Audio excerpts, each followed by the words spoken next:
Ya, baik, alhamdulillah. Tadi ada kesalahan teknis, Ibu-ibu. Afwan. Ya, kita mulai saja ya. Bismillahirrahmanirrahim. Assalamualaikum warahmatullahi wabarakatuh. Waalaikumsalam Waalaikumsalam warahmatullahi wabarakatuh. Ya, warahmatullahi alhamdulillah. wabarakatuh. Wassalatu wassalamu ala asyrafil anbiya'i wal mursalin wa ala alihi washabi ajma'in amma ba'du. Alhamdulillah barakallahu fikum kepada ibunda-ibunda solihah, akhwati fillah semua yang mana senantiasa masih istiqomah hadir dalam majelis ilmu, yang mana majelis ilmu ini adalah taman surganya Allah. Mudah-mudahan tetap kita pada di jalan Allah.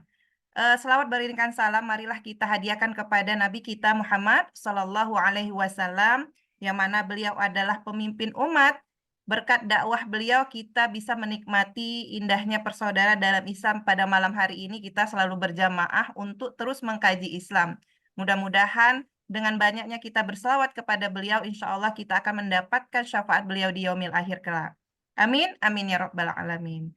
Baik, ibu-ibu yang dirahmati Allah Subhanahu wa Ta'ala, pada malam hari ini kami dari Dakwah Priority ingin memutarkan video yang mana insya Allah ada kegiatan dakwah tentang training samara. Training samara ini untuk khusus untuk keluarga, suami istri yang mana yang dulu misalkan keluarganya tidak harmonis dan tidak mempunyai visi misi keluarga. Nah, insya Allah dengan mengikuti kegiatan ini, bagaimana menciptakan keluarga yang harmonis, menciptakan visi misi ke jannahnya Allah, dan menciptakan bagaimana anak itu menjadi investasi akhirat kita nanti. Baik, ini akan saya putar videonya.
Waalaikumsalam.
Ya, itu tadi video sekilas ya, bagaimana menciptakan keluarga yang harmonis ya. Maka dari itu ibu-ibu yang berada di Sumut ya, khususnya Medan, Tebing Tinggi, Siantar, atau yang dari luar kota juga boleh Bu bergabung dengan kita. Ya, insya Allah nanti setelah pulang dari training Samara, keluarganya menjadi mesra, mesra, dan mesra selalu. Baik, ini saya sapa-sapa dulu. Bagaimana kabarnya Ibu Bunda semua? Apakah setelah melihat bagaimana di TV ya seliweran tentang quick count? Nah, apakah bagaimana? Nah, mungkin kita sapa Ustazah kita sudah hadir ya. Assalamualaikum Ustazah. Waalaikumsalam warahmatullahi wabarakatuh. Ya Allah. Suara saya jelas, Bu? Alhamdulillah jelas. Sehat Ustazah. Alhamdulillah. Alhamdulillah sehat. Seperti Bagaimana yang perasaannya terlihat. hari ini? Perasaannya Luar biasa. luar biasa. Nah, baik, mungkin Masya langsung Allah. saja Ustazah karena sudah jam 8 lewat lebih dari akad kita. Kepada Ustazah, tafadhol masyukran. Syukran, Bu. Oke, kita mulai ya. Assalamualaikum warahmatullahi wabarakatuh. Waalaikumsalam Waalaikumsalam warahmatullahi warahmatullahi wabarakatuh. wabarakatuh. Bismillahi masya Allah la yasukul khaira ilallah. Bismillahi masya Allah la yashrifu su'a ilallah. Bismillahi masya Allah ma kana min amati min Allah. Bismillahi masya Allah la hawla wa la quwata illa billahil aliyil azim. Allahumma inni a'udzubika min ilmi la yanfa' wa amalin la yurfa' wa qalbin la yakhsha wa qawlin la yusma'. Rabbi israh li sadri wa yassir li amri wahlul 'uqdatam min lisani yafqahu qawli. Alhamdulillah ya sahabat-sahabat, ibunda semua yang dirahmati Allah. Alhamdulillah, summa alhamdulillah telah Allah sampaikan kita di bulan yang penuh rahmat dan keberkahan ya, bulan Sya'ban. Teruslah kita berdoa, ibu-ibu semua. Allahumma barik lana fi Rajab wa Sya'ban wa balighna Ramadan. Wa balighna Ramadan ya Allah ya. Kita nggak bisa memastikan usia kita ini bakal sampai di bulan Ramadan ya. Rasanya kalau sudah seperti ini tuh bergetar ya, setiap hari tuh ada rasa takut, nyampe nggak ya usiaku di Ramadan, nyampe nggak ya gitu ya. Nah, kita terus berdoa, ya Allah, semoga kita semua dipanjangkan umurnya di dalam ketaatan dan semoga pula usia kita dipanjangkan Allah dalam keadaan terus ikhlas beribadah. Begitu besar syukur kita kepada Allah, ya ibu-ibu semua, karena telah memudahkan dan melemah lembutkan hati kita, ya, sehingga malam ini kita masih bisa bersama-sama dalam majelis ilmu yang insya Allah penuh barokah. Maka duduk-duduknya kita malam hari ini ya dalam majelis ilmu merupakan salah satu nikmat yang sangat kita syukuri. Karena dengan ilmu ibu-ibu, insya Allah benar ya dalam pelaksanaan ibadah kita. Dan kelak di yaumil qiyamah kita tidak akan dibangkitkan oleh Allah dalam keadaan buta. Tidak akan insya Allah. Ya. Nah, orang yang dibangkitkan dalam keadaan buta oleh Allah adalah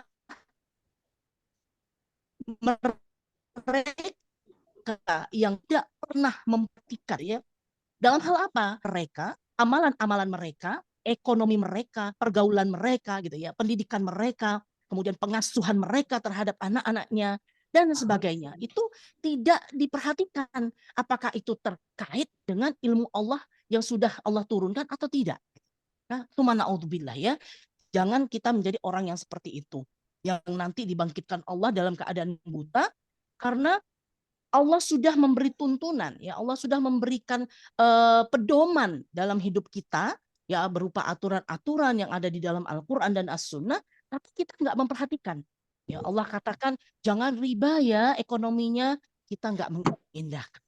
Aduh, ntar kalau nggak riba, aku gimana dong? Ya nggak punya harta gitu kan.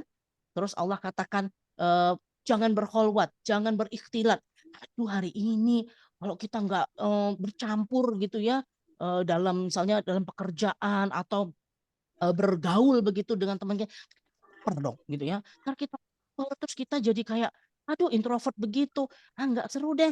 Nah, ini orang-orang yang tidak memperhatikan ya bagaimana keterkaitan hidup mereka dengan apa yang sudah Allah tetapkan ya. Subhanallah. Nah, mereka lah nanti yang akan dibangkitkan Allah dalam keadaan buta. Maka teruslah bersyukur ibu-ibu ya ketika kita bisa berada dalam majelis ilmu dan terus bersemangat serta tergerak ya untuk mempelajari agama ini dengan sempurna. Tapi jangan lupa kita terus memohon juga kepada Allah semoga ilmu yang kita dapatkan itu tidak menjadikan kita sombong ya. Tapi justru membuat kita lebih berkasih sayang ya ruhama. Kepada siapa? Kepada orang yang beriman gitu. Jangan sesama orang yang beriman merasa kayak aku udah paling benar gitu kan. Aku yang udah paling top gitu. Sementara kepada orang yang tidak beriman kita bisa berkasih sayang. Nah, ini kebalik ya. Jadi justru dengan adanya ilmu kita, maka kita tidak boleh sombong di depan orang yang beriman. Nah, hanya kepada Allah saja kita menggantungkan seluruh urusan kehidupan kita. Semoga Allah tidak akan pernah meninggalkan kita walau hanya sekejap mata. Amin. Allahumma amin. Salawat dan salam semoga tercurahkan, terlimpahkan kepada baginda Nabi besar Muhammad Sallallahu Alaihi Wasallam, manusia mulia yang senantiasa kita nantikan syafaatnya. Kita senantiasa nantikan perjumpaan dengan beliau. Ya, maka kita berharap agar setiap lisan yang telah kita sampaikan sesuai dengan apa yang beliau Sallallahu Alaihi Wasallam juga lisankan. Dan kita berharap walaupun mungkin nggak akan pernah bisa sama ya ibu-ibu ya, perbuatan-perbuatan qaulnya Rasulullah gitu ya, mampu kita tiru dalam kehidupan kita sampai dengan kita mati nanti di atas sunnahnya, insya Allah. Nah, baik ibu-ibu, malam hari ini judul pembahasan kita adalah saatnya ibu menjadi ibu gitu ya. Ini mestinya kita jadi bertanya-tanya, saatnya ibu menjadi ibu. Memang selama ini ibu tuh jadi apa gitu kan ya? Memangnya ada apa dengan ibu gitu? Apakah ibu hari ini belum menjadi ibu sehingga harus kita bahas mendalam tentang saatnya ibu menjadi ibu gitu kan? Nah, ini saya mau share screen dulu ya. Ini udah bisa share screen, Bu? Sudah bisa, Ustazah. Udah ya. Oke, sebentar. Saya coba dulu.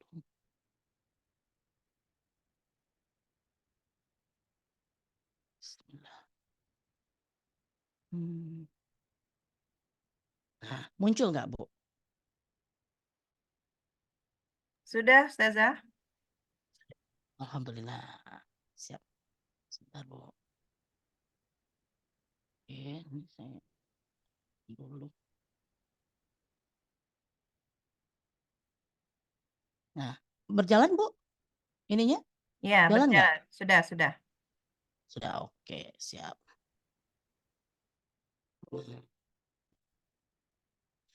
Sebentar, sebentar.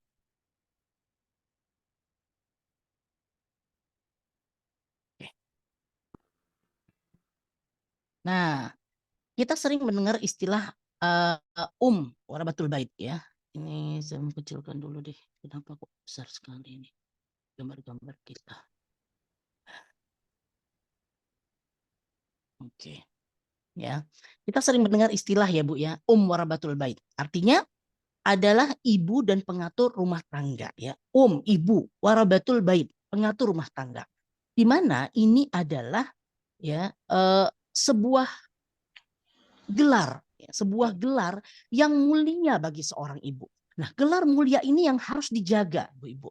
Ya, karena apa? Gelar ini langsung dari Al-Khaliq, pencipta kita, bahwa seorang ibu itu memiliki tugas utama sebagai pengurus dalam rumah tangganya. Ya. Kemudian tentu saja gelar mulia ini adalah merupakan kehormatan yang juga harus dijaga gitu ya.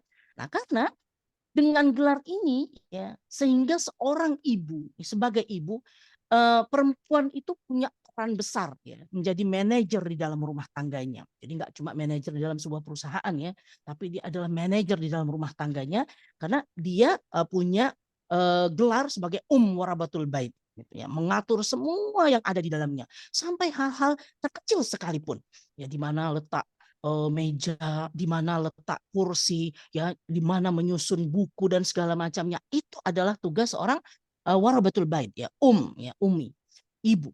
Nah, sampai tataran ibu itu mengatur serta membentuk watak, karakter dan kepribadian anak-anaknya. Ya, layaknya sekolah, ibu itu adalah gudang ilmu ibu-ibu dan wadah yang menghimpun seluruh akhlak mulia ya, masya Allah ya, luar biasa al umi itu. Ya, dia bukan cuma sekedar gelar ketika dipanggil ya, ketika anaknya sudah lahir, kemudian dia diberi gelar ibu, begitu kan? Nggak cuma sekedar itu, tapi itu lebih dari hanya panggilan, hanya sebuah nama gitu ya. Itu adalah gelar yang mulia, kehormatan yang harus dijaga. Kemudian dengan menjadi itu, maka perempuan itu sudah menjadi manajer di dalam rumah tangganya, insya Allah ya. Nah, kemudian dengan demikian ibu itu adalah arsiteknya peradaban. Jadi jika kita melihat ada ulama besar ya, seorang ilmuwan, kemudian prajurit, kesatria begitu, atau ahli agama, berakhlak mulia, maka lihatlah ibu mereka. Itu kata pepatah. Sering kita dengar. Jadi kalau kita melihat, kenapa ya kok bisa ada anak sehebat itu, udah dia hormat kepada orang tuanya, kemudian dia juga cerdas gitu ya, akhlaknya mulia. Pasti orang bilang ibunya siapa? Kan gitu ya. sebagaimana generasi-generasi pemuda muslim yang gemilang. Seperti kita tahu Muhammad Al-Fatih, ya, Imam Asy-Syafi'i, Sa'id bin Zabid, ya. Beliau-beliau ini bisa sehebat itu tidak lain adalah karena didikan ibunya. Masya Allah. Masya Allah. Nah, jadi kita harus punya mindset dulu nih ya, yang sebelum kita melangkah lebih jauh, ini mindset kita, persepsi kita harus kita samakan. Bahwa kita yang berada di sini, seorang ibu, ya, adalah merupakan gelar yang mulia, gitu ya, kehormatan yang harus dijaga. Kita adalah manajer dalam rumah tangga kita, dan kita, ibu, adalah arsitek peradaban. Masya Allah ya, gelar yang Allah sematkan kepada kaum ibu itu luar biasa. Nah, sampai-sampai kita tahu ya, Bapak Muhammad Hatta, ya almarhum, nah juga pernah menyampaikan, jika kamu mendidik satu laki-laki, maka kamu mendidik satu orang, kata beliau ya. Namun jika kamu mendidik satu perempuan, maka kamu mendidik satu generasi. Masya Allah ya, gak main-main berarti seorang ibu ya. Nah, jika laki-laki kita didik cuma mendidik satu orang aja, tapi kalau kita didik ibu ya, itu kita sudah perempuan. Sepertinya ada yang bocor ya suaranya. Oh, mungkin bisa di-mute. Oke, nah jadi kalau kita mendidik satu perempuan, maka kamu mendidik satu generasi, kata beliau ya. Nah, luar biasa. Untuk bisa benar-benar menjalankan peran-peran tadi, ibu-ibu yang dirahmati Allah, maka kita perlu memastikan kondisi ibu sesuai dan cukup baik untuk menjalankan peran yang luar biasa itu tadi. Ya, nah untuk itu sekarang coba sama-sama kita para ibu di sini ya, sapa rasa terdalam kita. Apa kabar ya diri kita hari ini? Ya, coba sapa. Popi, apa kabarmu hari ini? Gitu kan? Ya, Ibu Eka, Ibu Ade, ya, ada lagi Ibu Nerlawati. Ini saya yang kelihatan aja yang saya sebut ya. Nah, coba sapa. Apa kabar aku hari ini? Sudahkah Ibu merasa aman? Sudah cukup bahagiakah Ibu hari ini? Atau adakah rasa sedih, rasa lelah yang bersemayam di hati para ibu hari ini? Ya, nah, ini sangat perlu ditanyakan. Bahkan kalau perlu ya setiap saat. Kenapa? Nah, nih ada cuplikan. Merekam aksi penganiayaannya terhadap balitanya sendiri. Pelaku memukul dan menendang anak-anaknya yang tidak sedang rewel atau menangis. Ternyata pelaku melampiaskan kekesalannya terhadap sang suami. Mereka telah berpisah selama setahun, namun sang suami tidak memberikan nafkah untuknya dan kedua anaknya. Inilah video amatir yang diambil warga saat seorang ibu tengah emosi dan terlihat memukul sang anak yang tengah belajar. Allahu Akbar ya. Nah, ini ibu-ibu saya cuma ngambil cuplikan dua aja ya, dua kasus aja. Ini sebenarnya kasus-kasus itu seperti gunung es yang terlihatnya cuma dua mungkin ya malam hari ini, tapi sebenarnya kasus itu banyak sekali terjadi di masyarakat kita. Ya, ini fenomena yang terjadi di masyarakat. Bagaimana kondisi para ibu hari ini yang penuh dengan tekanan, penuh dengan beban yang berat, sehingga sulit apa? Menjalankan perannya sebagai ibu. Ya. Bahkan akhirnya melampiaskan perasaan yang kesal, sedih, ya, kemudian kecewa, khawatir itu tadi kepada orang yang mestinya sangat dia cintai. Ya. Padahal ibu-ibu ya, kepada ibu itu Allah lebihkan potensi cinta, kelembutan, dan kasih sayang. Makanya setiap ibu itu ada namanya rahim ya. Allah Maha Kasih Maha Sayang ya. Rahman Rahim ya kan. Maha Kasih Maha Sayang. Maka kita ibu ini kenapa katakan ibu itu harusnya menjadi sentral cintanya keluarga, harusnya punya kasih sayang, kelembutan ya. Rahim itu dititipkan di dalam diri seorang ibu karena memang Allah itu melebihkan potensi cinta, kelembutan, dan kasih sayang itu kepada ibu ya. Nah, potensi cinta ini terkesan sepele ya, misalnya Allah gitu kan, lebay gitu ya. Namun justru inilah ibu-ibu inti dari fitrahnya ibu. Ya. Tidak akan ada kepatuhan yang tulus tanpa cinta.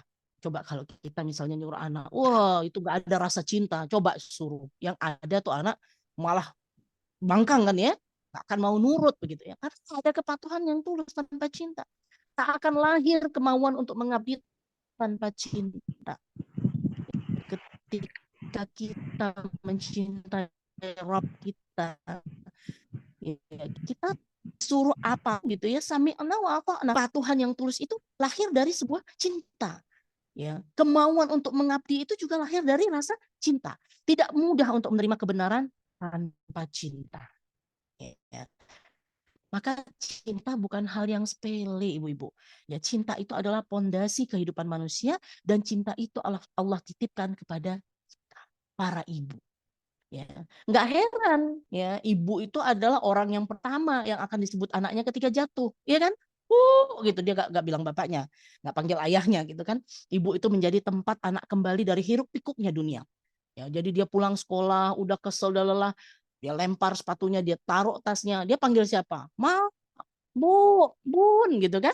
Nah, ibu senantiasa membuat jiwa anak itu rindu, karena ibu itu adalah sentral cintanya keluarga. Yang pasti kerasa lah ya kalau misalnya kita contoh seperti saya aslinya dari Medan gitu ya, keluarga di Medan, kemudian merantau ke Jawa Timur, Surabaya. Nah, jadi kalau Lebaran itu pasti mudik kan ya.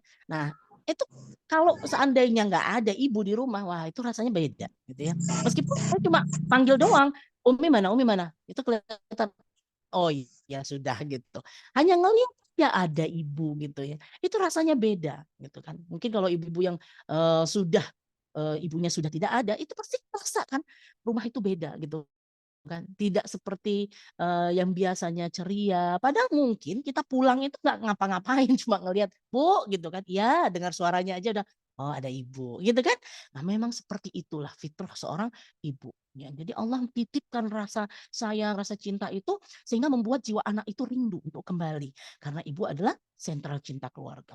Tapi kalau kita lihat berita-berita hari ini, ibu-ibu yang dirahmati Allah, sepertinya jauh panggang dari api ya. Apa yang dialami ibu dan anak hari ini jauh dari kata cinta dan sayang. Ya, seperti film yang cuplikan tadi ya, yang kita lihat ya, bagaimana seorang ibu itu bisa menganiaya anaknya gitu kan. Padahal anaknya nggak sedang rewel, nggak sedang apa gitu ya, dibantai habis-habisan hanya karena dia mau melampiaskan perasaan kesalnya terhadap suami. Insya Allah. Ya, jadi nggak heran kalau hari ini banyak lahir monster-monster, ibu-ibu. Ya, monster-monster. Kita lihat anak-anak yang tega membunuh orang tuanya, menyakiti orang lain, ya masih kecil. Masih kelas 2 SD itu bisa membakar rumah, Masya Allah. Itu banyak sekali kasusnya ya. Bahkan orang-orang terdekatnya itu dianiaya gitu ya. Mereka nggak segan-segan membuli temannya, kasar dan lain sebagainya. Karena apa? Karena mereka tidak dibesarkan dengan rasa cinta, tidak dibesarkan dengan rasa sayang.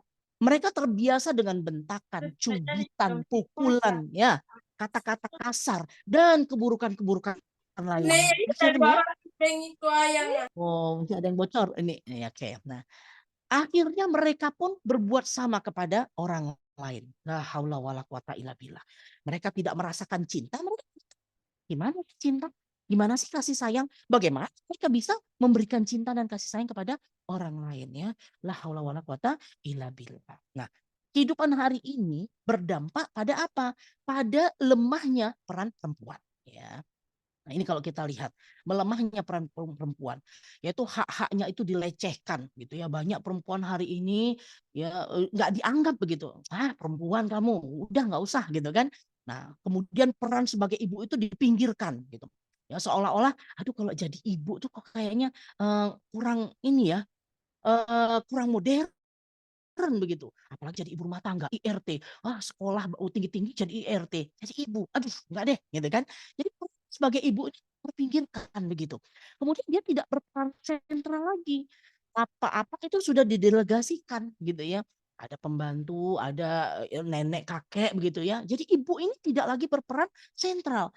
Ya, kemudian dia sibuk berjuang untuk apa? Mendapatkan hak-haknya. Ya, yang tadi itu. Nah, kemudian sebagai konsumen tenaga kerja hari ini banyak sekali kita lihat itu, bahkan kalau kita pergi ke apa pom bensin begitu, suara saya kok kembali ya kayak membang. Nah, kalau kita pergi ke pom bensin hari ini banyak sekali kita lihat pekerjanya itu adalah wanita. Kemudian enggak sedikit juga yang wanita itu sebagai supir truk ya, kemudian ada supir Grab juga, Masya Allah ya. Nah, kemudian perempuan hari ini gitu ya melemah perannya, dia itu sebagai aktor yang mengkampanyekan ide feminisme. Nah, orang melihat, wah, penting dong ide feminisme gitu kan.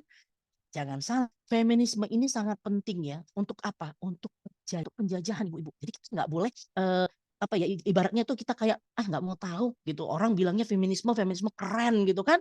Nah, kita nggak boleh begitu. Kita harus paham apa sih sebenarnya ide feminisme. Kaum perempuan itu kalau di dalam sebuah masyarakat ibu-ibu, ini kan jantungnya ya. Perempuan itu yang akan melahirkan generasi ya, yang kelak akan membentuk peradaban gitu ya. Kemudian ketika kaum perempuan itu sibuk mengejar kesetaraan, ya kaum perempuan itu menjadi insan-insan yang tidak lagi concern untuk punya anak ya. Kemudian tidak lagi concern untuk mendidik anaknya, sibuk di ranah publik begitu ya, bekerja sehingga ranah domestiknya itu dia bengkalaikan ya, dia lalaikan begitu, anaknya dia delegasikan mungkin ke orang tuanya atau bahkan ke ART-nya untuk dididik dan diasuh begitu ya. Nah, dia tidak lagi fokus melahirkan anak-anak yang punya kapabilitas sebagai pemimpin, yang mampu memperbaiki negeri ini, memperbaiki umat ini, ya enggak lagi seperti itu. Karena apa? Inilah ide feminisme. Nah, ini uh, sangat terbuka bagi penjajahan politik, ya, penjajahan ekonomi, di mana dengan itu feminisme ini, kesetaraan gender ini, ibu-ibu tuh kemudian di ini ya, digaungkan untuk ayo Bu, ya kita tuh harus keluar rumah karena kita ini juga bisa gitu ya menghasilkan pundi-pundi rupiah begitu buat keluarga kita. Maka kita jangan tinggal diam di rumah Bu, kita harus bantu keluarga kita. Inilah penjajahan ekonomi. Ya, kemudian penjajahan budaya. Ya, akhirnya ketika dia keluar dari rumahnya, ya yang harusnya dia taat kepada aturan Allah, menutup auratnya secara sempurna, tapi ketika di ranah publik itu nggak bisa terjadi gitu ya. Dia harus menyesuaikan. Oh, karena aku bekerja di suatu perusahaan yang tidak boleh menggunakan hijab, akhirnya buka gitu ya. Subhanallah dan seterusnya. Nah, gimana supaya feminisme itu diterima oleh banyak orang? Tentu saja harus ada media. Apa medianya? Kebebasan, ibu-ibu, liberalisme.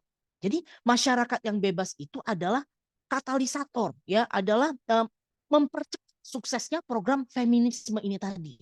Nah, tapi jangan lupa, ibu-ibu, ya, bahwa feminisme ini bukan membawa kepada kebahagiaan, malah membuka pintu-pintu keburukan. Dengan gaya hidup yang bebas, yang merupakan percepatan dari feminisme ini tadi, bisa kita lihat di negara-negara Barat. Ya, mereka mengalami banyak masalah seperti apa? Penyalahgunaan narkoba, penyalahgunaan minuman keras dan sebagainya ya, free sex gitu ya, hidup bebas. Ya Allah, nggak ada bedanya dengan hewan begitu ya. Jadi ada dampak sosial dan biaya yang dikeluarkan oleh negaranya untuk mengatasi masalah-masalah seperti itu juga luar biasa. Wa'iyadzubillah ya. Nah, akhirnya kita jadi paham gitu ya bahwa hari ini itu terjadi penjajahan. Kok nggak bisa jalan? Ya, penjajahan pemikiran, yaitu mengkerdilkan cara berpikir. Ya, dan ini melemahkan mental ibu-ibu. Jadi hari ini itu ya dengan ide kebebasan tadi, feminisme tadi, ibu-ibu itu tidak lagi fokus kepada fitrahnya, kepada peran dia, ya peran besarnya yang diberikan oleh Allah, ya kepada labelnya, ya kepada apa yang disematkan oleh Allah kepada dirinya, sehingga ini menjajah pemikiran, mengkerdilkan cara berpikir dia. Hanya sibuk ya dengan dunia, ya bahkan banyak yang akhirnya merendahkan diri, bahkan rela menjual dirinya hanya untuk apa? Mendapatkan kesenangan dunia. Ya, padahal Rasulullah sudah mengatakan kalau dunia ini nilainya tidak lebih dari setengah sayap nyamuk, ibu-ibu yang dirahmati Allah.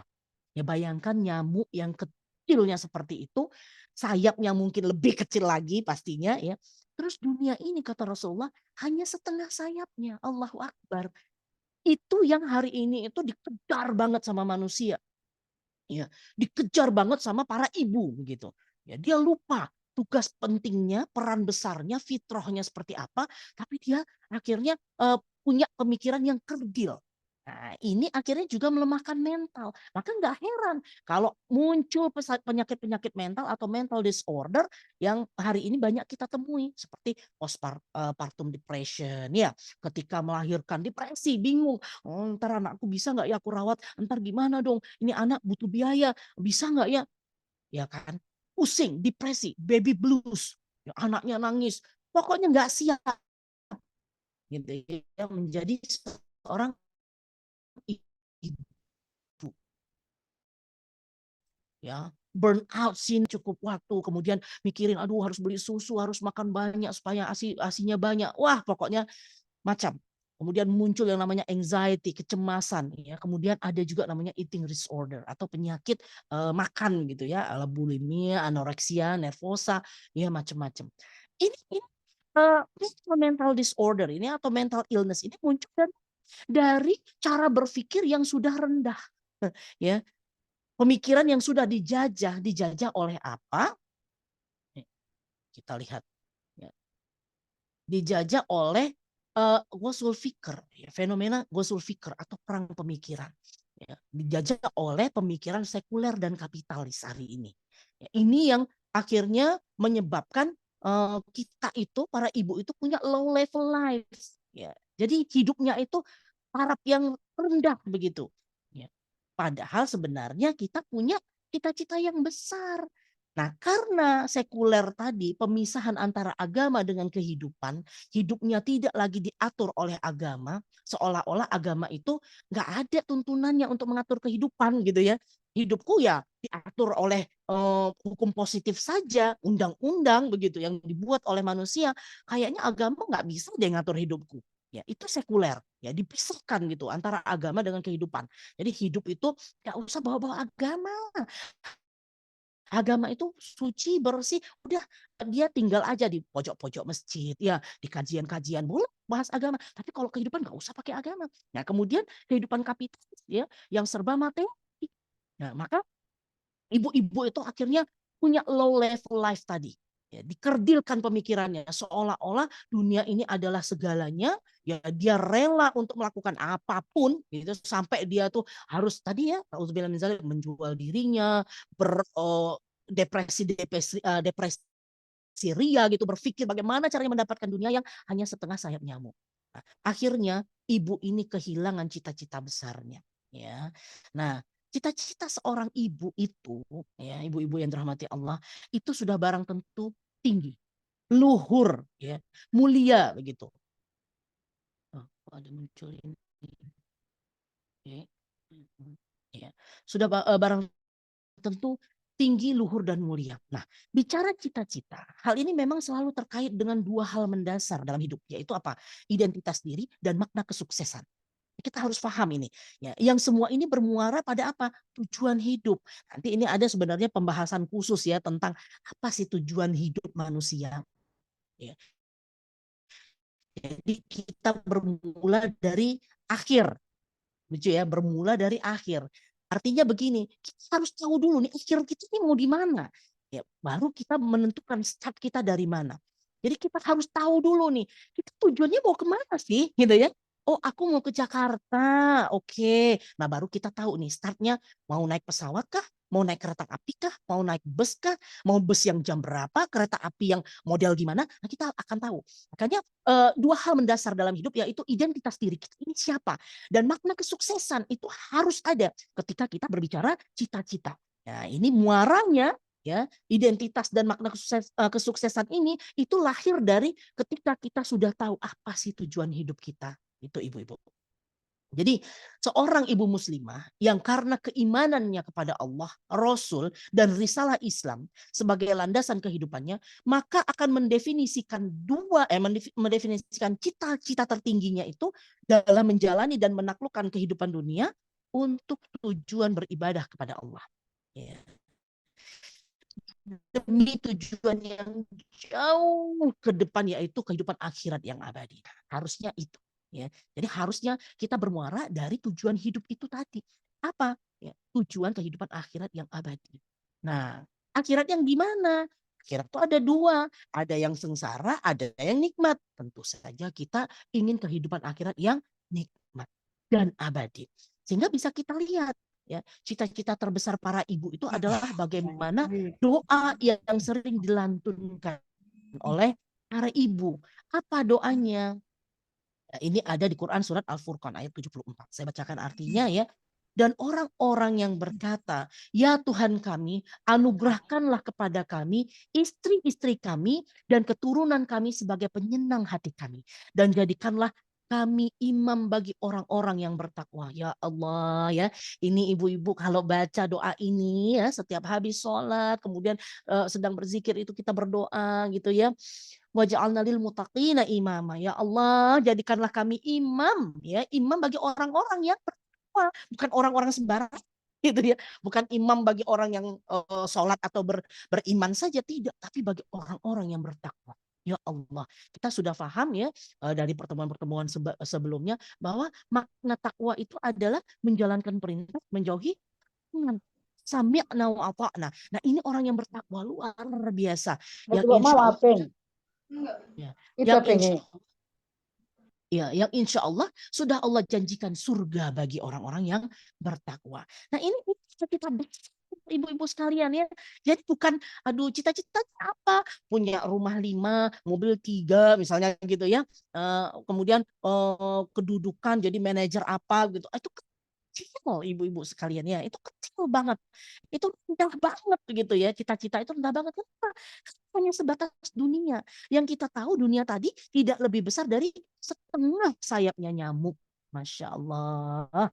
Ya, bahkan ada yang bunyi hadisnya itu adalah jika kamu menyelupkan jarimu ke lautan begitu ya, maka air yang menetes dari jarimu itulah dunia. Ya Allah, sedikit sekali. Jadi kalau kita ya punya cita-cita hanya sekedar dunia, ya Allah, jangan bangga. Ya kecil sekali cita-cita kita itu. Cita-cita kita harusnya lebih tinggi dari itu, lebih mulia, lebih luhur. Karena kita adalah ibu, ya ibu yang Allah sematkan itu sebagai predikat yang mulia tadi, menjadi imam bagi orang-orang yang bertakwa. Insya Allah. Nah, alih-alih mencetak generasi yang tangguh dan cemerlang, ya ibu-ibu hari ini justru jadi orang tua toksik. Ya, seperti tadi cuplikan yang kita lihat, yang akhirnya melahirkan generasi yang rapuh. Iya, generasi istilahnya hari ini tuh generasi stroberi gitu ya. Generasi micin ya, generasi instan. Ya Allah ya Rob ya. Jadi anak-anak itu tumbuh dengan tidak percaya diri, menjadi sosok emosional juga ya. Pokoknya jauhlah dari kata solih dan solihah, apalagi takwa. Allahu Akbar ya. Saya jadi teringat ini ibu-ibu. Sebuah narasi percakapan iblis kepada anak buahnya. Mungkin ibu-ibu di sini udah pernah dengar ya, udah pernah dengar itu percakapan antara iblis ini dengan anak buahnya. Jadi begini, kepala iblisnya bilang gini, jika kau ingin merusak sebuah keluarga, rusaklah dulu ibunya. Beri dia perasaan akan rasa lelah bertubi-tubi yang membuatnya merasa lemah dan habis energi. Jika dia sudah merasa lelah, maka ambil rasa syukurnya, katanya gitu. Biarkan dia merasa bahwa hidupnya itu habis untuk mengurus keluarga. Buat dia tidak memiliki apapun selain lelah yang didapatkannya. Setelah itu, kata kepala iblisnya, kau ambil rasa syukurnya. Buat dia menjadi orang yang tidak percaya diri. Buat dia merasa kurang dan kurang terus dari sisi materi. Sehingga dia mudah mengeluh kepada suaminya, bahkan kepada anaknya. Ya. Kemudian apa kata kepala iblisnya? Sibukkan pandangan matanya untuk melihat kebahagiaan dan kesenangan orang lain. Hari ini begitu kan? Ya, senang banget itu. Kenapa? Kok dia udah bisa beli mobil? Kok aku belum? Oh, galau ya. Dan buatlah dia lupa akan kebaikan yang dia miliki. Lupa akan nikmat yang sudah dia dapatkan. Kemudian buat dia merasa minder katanya ya. Dan merasa tidak berharga. Jika sudah terjadi, ambil juga sabarnya. Ya Allah ya Rabb ya. Gaduhkan hatinya agar dia merasa ada banyak hal yang berantakan di dalam rumahnya. Buat dia merasa betapa banyak masalah yang ditimbulkan dari anaknya dan suaminya. Goda lisannya untuk berkata kasar. Hingga nanti anak-anak mencontohnya, tidak menghargainya, lalu bertambahlah kemarahan demi kemarahan, hilanglah aura surga di dalam rumahnya, ya, dan kau akan menemukan perlahan demi perlahan rumah itu rusak dari pintu seorang ibu. Nah ini hari ini kita jumpai ya ibu-ibu ya, rusaknya generasi. Ini ketika peran ibu sudah hilang gitu ya. Peran ibu tuh sudah diabaikan. Udah nggak tahu lagi, ibu-ibu udah nggak tahu. Aku ini sebenarnya ngapain sih perannya, gitu ya. Karena apa? Menjadi seorang ibu tuh mudah kan? Mudah dalam artian dapat gelar ibu tuh seolah-olah bergelar apa? Ibu kan gitu ya. Nggak perlu pakai sekolah seperti mendapatkan gelar dokter harus 6 tahun gitu kan, gelar sarjana hukum gitu. Misalnya pengacara kan nggak perlu sampai sekolah begitu. Ya umur muda misalnya gitu ya, kemudian dia sudah melahirkan, udah dia punya predikat ibu kan gitu ya. Hari ini menilai predikat ibu tuh ini sekali gitu ya, remeh sekali, receh begitu. Ya Allah, padahal tadi kita udah bahas di awal ya, mindset kita sudah betul-betul kita samakan bahwa yang namanya ibu itu adalah gelar paling mulia yang disematkan Allah bagi kita. Ya. Oke, nah jadi ingat ibu-ibu ya tadi itu bagaimana percakapan kepala iblis ya, bosnya iblis kepada anak buahnya untuk betul-betul menggoda para ibu sehingga perlahan demi perlahan rumah tangga itu rusak dari pintu seorang ibu. Itu manaudzubillah ya, hancur generasinya. Kemudian ketika peran ibu itu diabaikan, maka liberalisasi di segala lini kehidupan ya akan terjadi kebebasan. Ya nggak ada lagi yang benar-benar memberi rambu-rambu ya, kemudian memberikan batas-batasan begitu, nggak ada ya, semuanya itu akhirnya jadi bebas ya, rusak keluarganya, kemudian rusak masyarakatnya karena kita tahu masyarakat itu juga kumpulan dari keluarga-keluarga kan begitu ya. Nah, ketika keluarga rusak maka masyarakat itu pun rusak. Nah otomatis ketika keluarga dan masyarakat itu rusak akhirnya institusi negara pun hancur lebur kan. Nah, maka peran ibu ini sungguh harus dijaga. Ya. Jadi kalau kita lihat tadi menjadi imam bagi orang-orang yang bertakwa, di situ tuh artinya juga setiap ibu muslimah harusnya punya keinginan untuk memiliki anak yang solih-solihah. Ya. Dia harus yakin sekali bahwa anak solih-solihah itu kelak akan menjadi jembatan surganya. Ya kan? Nah inilah cita-cita yang tinggi dan mulia. Maka peran ibu itu harus dijaga. Siapa yang menjaga peran ibu? Yang pertama tentu oleh dirinya sendiri. Maka dia harus terus ya mengupgrade baik ilmunya, sakofahnya, skillnya dengan apa? Mengkaji Islam ya secara kafah tentunya, bukan hanya oh ya saya mengaji Quran gitu ya, tahu tahsin, tahu tajwid, enggak seperti itu. Ya, membaca Quran, kemudian menghafalkannya itu sunnah, tapi mengamalkannya itu wajib begitu. Nah, bagaimana kita bisa mengamalkan kalau kita sendiri nggak paham apa maksud dari ayat-ayat yang Allah sudah turunkan? Maka ibu ini, ya, peran ibu itu dijaga oleh dirinya sendiri dengan cara apa? Dia harus mengkaji. Dia harus terus haus akan sakofah-sakofah Islam. Ya nggak boleh cuma mencukupkan diri. Udahlah, aku udah pakai ini kok, udah pakai kerudung, udah tutup aurat, udahlah. Ini udah datang kajian kok. Aku udah tahu kajian fikih, udah tahu toharoh ya, udah tahu misalnya bagaimana sholat ya cukup gitu. Nggak bisa seperti itu. Ya, jadi kalau kita mau menjaga peran kita sebagai ibu, maka diri kita harus terus di-upgrade. Ya, kemudian oleh suami. Karena gimana pun ya namanya sebuah rumah tangga ya, sebuah keluarga itu terdiri dari suami dan istri gitu. Nah, istri ini butuh yang namanya support system. Support system terbesar bagi seorang istri itu adalah suaminya tentu saja. Maka ini penting sekali ya untuk suami-suami juga mengkaji gitu. Harus paham apa tanggung jawabnya, apa haknya sebagai suami dan sebagai istri begitu. Kemudian oleh masyarakatnya ada yang namanya amar ma'ruf nahi mungkar. Jadi ketika seorang ibu ini sudah lalai dari perannya, ya masyarakat yang tadinya tidak peduli acuh begitu, nah dia harus benar-benar menjadi amar ma'ruf nahi mungkar, mengingatkan ya. Insya Allah ya ibu itu tadi anaknya seperti ini, sepertinya ibu harus mulai deket deh, ada bonding deh misalnya gitu ya. Nggak seperti hari ini, masyarakat itu cuek, nggak mau tahu, nafsi-nafsi. Ya udah jelas-jelas anaknya anak tetangga itu buat kemaksiatan, kerusakan begitu ya, pacaran di depan rumahnya gitu. Terus udah deh kita nggak usah ngomong, paling nanti ibunya kalau kita kasih tahu marah gitu. Hari ini kan begitu. Maka yang namanya kemaksiatan, kerusakan itu jadi merajalela. Nah, maka masyarakat itu juga sama ya. memahami Islam, ya, paham Islam secara kafah, kemudian saling amar ma'ruf nahi mungkar. Ya, tentu saja peran ibu ini tidak bisa hanya ditopang oleh dirinya, suaminya dan masyarakat, tapi juga oleh negara. Ya, jadi negara harus tahu ya bagaimana posisi seorang ibu ya ketika dia bekerja seperti apa, ketika dia tidak bekerja juga seperti apa ya. Nah, ini peran-peran negara. Negara menjaga peran ibu pertama memberdayakan ayah saja dan para laki-laki bekerja untuk menafkahi keluarga. Ini di dalam sistem Islam seperti itu. Ya, kemudian memberi kesempatan seluas-luasnya dalam ilmu itu. Jadi banyak kajian-kajian ilmu, ya kajian-kajian Islam begitu yang bisa dihadiri oleh para ibu. Nggak seperti hari ini, ya bingung mau ngaji di mana. Ya, kemudian mau pergi ngaji juga masih sibuk. Aduh, ntar dulu deh, nggak ada waktu. Soalnya nih aku lagi kerja. Ya, aku harus punya pendapatan, pemasukan. Ya, nggak cukup nih biaya rumah tangga. Ya, nggak seperti itu. Nah, kemudian mensejahterakan para ibu tentu saja, kemudian memfasilitasi akses kesehatan dengan mudah. Ya, jadi ibu-ibu hari ini banyak yang tadi kan mengalami mental illness ya berupa postpartum depression, kemudian ada baby blues dan segala macam. Ya, harusnya sebagai negara itu memfasilitasi akses kesehatan dengan mudah gitu. Nah, kemudian menjamin rasa aman ya.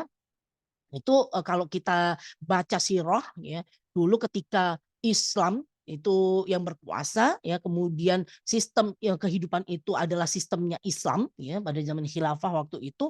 Nah, kondisi seperti itu kita dapatkan ya di mana ibu itu benar-benar merasa aman gitu ya. Jadi kalau ada wanita yang dilecehkan, wah itu tentaranya khalifah itu langsung datang begitu ya. Nah, itu sampai 14 abad, Masya Allah, luar biasa. Islam itu memimpin dan berjaya ya di 3/4 belahan bumi. Jadi nggak mustahil kalau suatu saat sistem kehidupan kita yang rusak hari ini yaitu kapitalisme akan diganti dengan sistem kehidupan yang Islami. Ya, kita melanjutkan lagi kehidupan Islam. Itu udah menjadi bisyarah ya, itu menjadi janjinya Allah, kemudian menjadi kabar gembira dari Rasulullah. Maka sebenarnya harus yakin dan harus semangat menjemput itu semua. Oke? Nah, untuk bisa tangguh di tengah arus sekulerisme hari ini ibu-ibu, kita harus menjadi ibu-ibu yang visioner, jauh ke depan ya seperti tadi. Kita mau apa sih sebenarnya? Tanya sama diri kita. Kita pengen apa? Kita mau jadikan anak kita apa?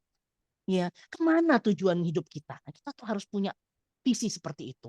Ya, tentu saja kita ideologis ya. Kita harus bermuara tuh dari Islam, ideologi Islam gitu. Karena Islam itu bukan cuma agama, tapi Islam itu adalah panduan kehidupan kita, ya, landasan kehidupan kita.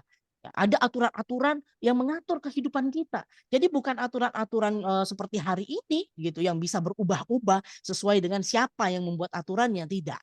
Tapi Islam itu aturannya datang dari Al-Khaliq ya, Al-Khaliq Al-Mudabbir yang Maha menciptakan dan Maha mengatur, maka Islam itu juga termasuk landasan kehidupan, ideologi, bukan cuma sekedar agama. Nah, kemudian kita harus cerdas. Makanya saya katakan tadi harus terus mengkaji, upgrade ilmu, upgrade diri, skill kita ya. Kemudian kita harus punya jiwa pemimpin dan pejuang. Nah, ini kita kalau baca sirah Nabawiyah ya, bagaimana para ibu, para wanita waktu dulu itu dia punya jiwa pemimpin, pejuang sehingga mampu melahirkan anak-anak yang juga lil muttaqina imama, yang menjadi imam, jadi pemimpin bagi orang-orang yang bertakwa. Nah, inilah ibu-ibu yang insya Allah akan dirindukan surga ya. Nah, kemudian kita selamatkan ibu, artinya kita menyelamatkan generasi. Ya, bagaimana itu? Kembalikan fungsi ibu sebagai warabatul bait. Apakah artinya kita harus di rumah saja, nggak boleh bekerja? Oh, nggak begitu juga ya, tidak begitu juga. Jadi bukan berarti ketika kita mengembalikan fungsi ibu sebagai warabatul bait, maka kiprah kita di ranah publik itu menjadi tertutup. Tidak begitu. Ya kita boleh karena bekerja bagi seorang wanita itu adalah mubah, ibu-ibu, boleh begitu ya. Nah, tapi tetap ada yang namanya koridornya, ada rambu-rambunya. Nanti kita bisa bahas ya. Nah, akhirnya kita harus kembalikan fungsi ibu ya sebagai warabatul bait. Dia boleh bekerja silakan, tapi kewajibannya utamanya itu dia udah selesai dulu. Ya, jadi mau dia nggak bekerja, mau dia bekerja, kewajiban utamanya itu harus kelar dulu, selesai dulu. Kemudian berdayakan ibu dalam pendidikan generasi. Kemudian sejahterakan ibu secara ekonomi. Sehingga dia nggak perlu lagi berpikir bagaimana aku membantu perekonomian keluarga ya dan lalai terhadap tugas-tugasnya sebagai warabatul bait. Nah, kemudian selamatkan ibu dan generasi dengan syariah Islam kafah. Itu udah jelas. Karena sekali lagi Islam itu bukan sekedar agama ibu-ibu ya, tapi Islam itu juga adalah landasan kehidupan, ideologi, aturan-aturannya itu sudah jelas. Mulai dari kita bangun tidur hingga bangun negara ada semua diatur di dalam Islam. Islam itu sempurna dan paripurna, maka sudah selayaknya itu menjadi sistem kehidupan kita yang mengatur kehidupan kita secara menyeluruh, secara kafah ya. Nah, generasi emas itu tentu saja lahir dari ibu pejuang. Ya nggak mungkin lah ya anak singa itu lahir dari ibu kucing ya kan? Nggak mungkin ya. Nah, kita ngelihat anak singa pasti ibunya juga ya. Jadi kalau kita lihat ibu yang pengen anaknya itu menjadi orang yang nggak gemoy gitu ya, nggak gemulai begitu kan ya, nggak generasi stroberi, nggak generasi micin, maka ibu itu harus menjadi pejuang juga. Insya Allah dengan ibu yang pejuang seperti itu lahirlah generasi-generasi emas ya, insya Allah. Mungkin itu yang bisa saya sampaikan malam hari ini. Yang lebih dan kurang saya mohon maaf. Wabillahi taufik wal hidayah. Assalamualaikum warahmatullahi wabarakatuh. Waalaikumsalam warahmatullahi wabarakatuh. Masya Allah, materi kita pada malam hari ini ya. Sebenarnya tantangan ini untuk bagi para muslimah yang terkait dengan sistemik hari ini ya, memang sekularisasi dan kapitalisasi tadi dan generasi ya krusial yang sudah anak-anak kita ini mungkin pada generasi stroberi dan generasi micin ini ya Ustazah ya. Dan ini Betul, betul, butuh betul. support bagi orang tua, terutama ibu sebagai generasi peradaban ya, untuk menciptakan generasi peradaban itu sendiri gitu. Baik, di sini kita akan melaksanakan sesi diskusi tanya jawab, mungkin tiga penanya saja. Mungkin bisa langsung saja ibu-ibu yang ingin bertanya kepada Ustazah terkait tentang bagaimana menyikapi mungkin ya, atau kendala-kendala untuk menghadapi generasi anak-anak hari ini gitu. Tafadhol kepada ibu-ibu yang ingin bertanya, mungkin bisa raise hand atau kolom chat ya. Oh ini ada Ibu Ainun ya. Langsung saja tafadhol Bu Ainun. Assalamualaikum warahmatullahi wabarakatuh, Ustazah. Warahmatullahi wabarakatuh, Bu. Alhamdulillah, ini saya bertanya, kalau untuk menjadi seorang ibu, alhamdulillah untuk saat ini ketiga buah hati saya qurratul a'yun gitu lah ya. Masya Artinya Allah, tabarakallah. mudah-mudahan mereka ditetapkan Allah hatinya hingga selamanya lah gitu artinya ya kan. Amin, amin, Allahumma amin. Tidak, hatinya nggak goyah gitu. Namun Ustazah, di sini juga saya sebagai seorang guru, di situ banyak kasus yang saya temukan gitu. Salah satunya saya di sini saya tadi bertanya karena kan ada tuh peran masyarakat. Anggap saya sebagai seorang masyarakat di dalam lingkungan itu gitu ya. Jadi di sini saya menemukan kasus itu antara si ibu dan si anak itu sebenarnya saya dengan terpisah berbicara itu saya bisa merasakan si ibu tidak jujur dengan saya dan si anak juga tidak jujur dengan saya gitu. Firasat saya seperti itu. Dan itu tidak ada titik temu gitulah. Semuanya itu seperti musuhan, saling jelek menjelekkan dengan satu sama lain gitu antara ibu dan anak seperti yang tidak saya sangka-sangka lah untuk perdebatan mereka gitu loh. Kalau perdebatan terpisah gitu kan. Yang mau saya tanyakan gini Ustazah, secara psikolognya pendekatan apa yang harus saya lakukan terhadap ibunya dan terhadap anaknya gitu. Seperti itu Ustazah. Terima kasih. Ya Allah, ya syukron Bu Ainun, luar biasa ya. Ini memang fenomena hari ini ya Bu ya, itu nggak cuma antara orang tua dengan anak ya. Hari ini banyak kita lihat ya Allah kasus-kasus para selebriti gitu ya, baru masih seumur jagung, kemudian bercerai, saling menjelek-menjelekkan antara istri dan suami gitu kan. Allahu Akbar, itu bisa dibayangkan ntar bagaimana tuh anaknya ya. Nah, betul kata Bu Ainun. Jadi saya bisa menilai bahwa ini anak pasti bohong karena ibunya juga nggak terbuka. Ya wajar gitu kan. Karena anak itu cerminan orang tuanya, benar ya. Jadi kalau ada pepatah bilang itu buah nggak akan jatuh jauh dari pohonnya begitu kan. Apalagi anak itu setiap hari ya melihat, anak itu mencontoh begitu. Kemudian ada yang mengatakan speak louder than words ya. Jadi artinya apa yang dilihat anak-anak itu tuh justru lebih melekat daripada apa yang disampaikan. Nah, insya Allah kemarin saya sudah memberikan konsep nggak sih kepada ibu-ibu ya. Jadi bagaimana menundukkan anak itu otomatis kita pertama kali adalah eh, mengikat hati baru menundukkan akal gitu ya. Bangun koneksi baru kita mengkoreksi. Nggak bisa kita koreksi terus gitu ya. Kadang memang nasihat itu bagus, tapi dalam momen-momen tertentu justru kadang nasihat itu adalah killer, pembunuh gitu. Ada anak yang misalnya ya lagi kesel, lagi ini ya lagi meltdown banget gitu ya, lagi lelah hatinya, jenuh dan segala macam, kita malah nasihati, itu justru bukan jadi kebaikan, malah jadi keburukan gitu ya. Nah, makanya ada kaedahnya, pertama adalah ikat hati, tundukkan akal. Nah, bagaimana ibu bisa mengikat hati? Nah, ibu harus bangun bonding dulu tentu saja kepada ibunya atau kepada anaknya. Bahkan kalau perlu dengan dua-duanya. Jadi kalau kita melihat suatu kemungkaran, itu kita bisa ubah dengan tangan. Ya, kalau misal kita nggak bisa ubah dengan tangan, maka kita ubah dengan apa? Lisan gitu ya. Nah, panggil dulu ibunya, kemudian dengarkan, gitu Bu. Kemudian pada saat mendengarkan itu, memang betul-betul kalau dari hati maka nyampe ke hati. Nah, ketika ibu mendengarkan, upayakan mindset itu dibuang, ya, dibuang mindset ini ibu ini pasti bohong deh, misalnya gitu ya. Aduh, sorry ada suara mengganggu. Bentar saya, iya. Jadi langsung dibuang dulu nih mindsetnya. Ini jangan-jangan ibu ini bohong. Ini ibu ini pasti berdusta. Ini ibu ini kayaknya nggak. Jangan dulu. Kita tetap positif. Ya, itu nanti akan mempengaruhi sikap kita, Bu. Jadi kalau misalnya saya ketemu dengan klien itu dari awal saya meskipun saya tahu ya ibu ini punya kecenderungan untuk berdusta misalnya ya. Tapi saya ketika ya Allah ibu luar biasa. Insya Allah apa yang kita lakukan ini dengan ketulusan hati ibu ya. Keikhlasan ibu untuk berada di sini.